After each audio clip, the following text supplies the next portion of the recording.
బుద్ధులు బూడిద కుప్పల మీదే ఉంటే ఎవరేం చేస్తారు? ఈ బిల్డింగ్ ఎప్పుడు కొన్నారంట? ఈ వంకతో మాటి మాటికి ఎదురుపడి రాజు మనసు మార్చాలని పురాలు అలాగే ఉంటాయా? షడా పడతాయనుకున్నాను. కుండలకి రంగులేసే వాళ్ళు కూడా వస్తే ఎలారా? పగిలేది కుండలే. ఇప్పుడు ఎవరు ఎవరితో ఢీ కొనడానికి ఇక్కడ ఉండరనుకున్నాను. ఏంలే డాడీ, కొన్ని పీడ కరేసి మర్చిపోవాల్సిందేనా? ఏయ్, నీ కళను గుర్తించిందే నేను. నాకు తెలిసి నన్న మనిషికి మాటి మాటికి ఎదురుపడి నా మొహం చూడమని ఎలా? ఏదో ఒక బతుకు తెరువు వెతుక్కుంటున్నాను. వాళ్ళకి ఎదురు పడితే మా అమ్మ మీ అమ్మ కలిసి ఇట్నుంచిటే కాపురాలు కూల్చే మీ హ్మ్. మనం వెళ్దాం, పదండి ఆ, పదండి. లో ఒక బొమ్మలాగా నువ్వు గడప దాటిన దగ్గర నుంచి మీ అన్ని తెలుసు. ఇన్ని తెలిసిన దానివి రాజును మాత్రం ఎందుకు అర్థం చేసుకోలేకపోయావమ్మా? నా కోసం ఒక్క పేజీ కూడా లేదు అన్నారు. ఆల్ ది బెస్ట్ మావయ్య. ఈ అవార్డు మన కంపెనీకే రావాలని కోరుకుంటున్నా.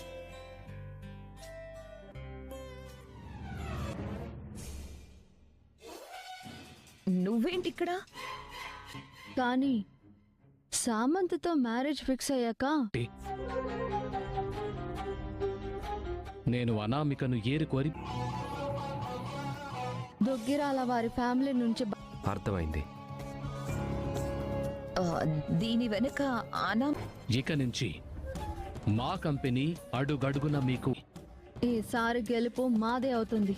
అనామిక, నువ్వే పతనం ప్రారంభమైందని కలలు కూడా కంటున్నట్టున్నావు. లేను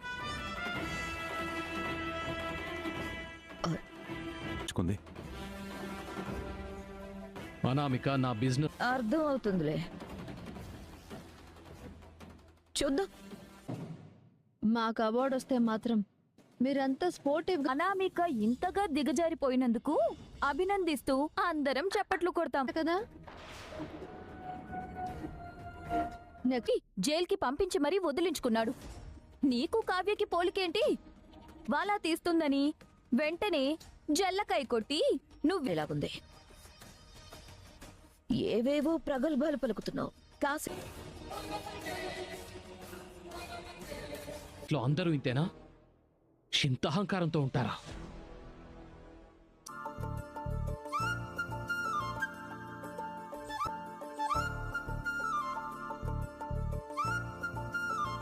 ఉండొచ్చు కదా. అవును కదా, మర్చిపోయాను వదినా. మీరు గుర్తు పెట్టుకుందంటే ఒకటి చెప్పండి. నువ్వు భార్యవన్న సంగతి మర్చిపోలేదు కదా, దానికి సంతోషించు. అక్కడ ఈసారి అవార్డు ఎవరికొస్తుందా అని కంగారుగా ఉంది. నా మనవడి చేతులతో అవార్డు తీసుకుంటాడు. కావాలంటే నువ్వే చూడు. అవార్డు గెలిచిన వాళ్ళు ఈ గోల్డ్ బిజినెస్ లో నంబర్ 1 ప్లేస్ లో ఉన్నట్టు భావిస్తారు.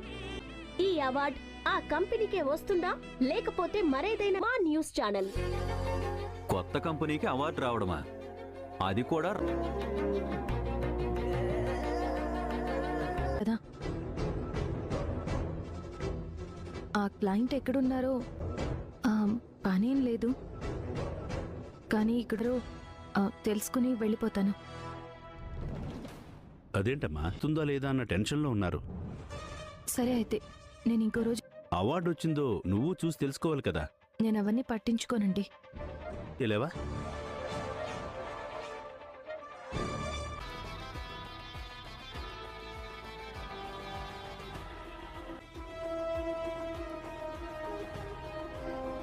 అంటే నమ్ముతావా? నమ్మను. భూతాలు బడికెళ్తాయి. నేను నమ్మలేకపోతున్నానత్తా. ఏంటి? నేను నమ్మలేకని బయటికంటే నువ్వు బోర్న ఏడుస్తావని ఊరుకున్నాడు. ఇదొకతే చూడ్డానికి వచ్చాను. పోనీ సరదాగా నేనేమనుకుంటున్నానో బయటికి చెప్పనా? ఇద్దరికి పోటీ జరగబోతుందని తెలుసు. ఏ దొంగ, అంతే కదా? రెడిక్యులస్. మన కంపెనీ ఎప్పుడైనా నాది గ్యారంటీ. ఏంట్రా నీకే కాన్ఫిడెన్స్ లేదా? ఎప్పుడు కంపెనీ ఇప్పుడున్న పరిస్థితుల్లో ఆ మాట ఎక్కడ తప్పుతానా అని టెన్షన్గా ఉంది. ఈ గెలుపు మన కంపెనీ భవిష్యత్తుతో ముడిపడి అసలేం జరుగుతుంది? ఒకసారి వెళ్ళి కావ్యని కనుక్కుందాం. ఏమైంది? రా చెప్తాను. ఇప్పుడే వస్తానండి. అక్క ఉసే, నువ్వెవరికి చెప్పినా చెప్పకపోయినా ఇక్కడికి ఎందుకొచ్చావో నాకు అక్కనే అర్థం. క్లయింట్స్ ఉన్నారు, మాట్లాడాలి అంటే వచ్చాను. సర్లే, నువ్వు దేనికోసం వచ్చినా సరే నిన్ను రాజ్ని కలవకుండా చేయడానికే వచ్చింది. ఈ ఎక్స్పోలో ఎలాగైనా రాజ్కే కదా అవార్డు వస్తుంది. ఆ తర్వాత నువ్వు జరిగిన దానికి సారీ చెప్పు. నేను సారీ చెప్పడం ఏంటి? నేనేం తప్పు చేశాను? ఏ భార్యకు అది ఆనందాన్ని ఇవ్వదక్కా. అలాంటప్పుడు నువ్వు సారీ చెప్పు, అన్ని సమస్యలు తీరిపోతాయి. నీకెలా చెప్తే అర్థమవుతుందో. మా మధ్య ఎన్నిసార్లు గొడవలు వచ్చినా ఇద్దరు భార్యాభర్తల మధ్య ఒకరంటే ఒకరికి ప్రేమ ఉండాలి. ఈసారి కొత్తగా ఏదైనా లే రాజ్,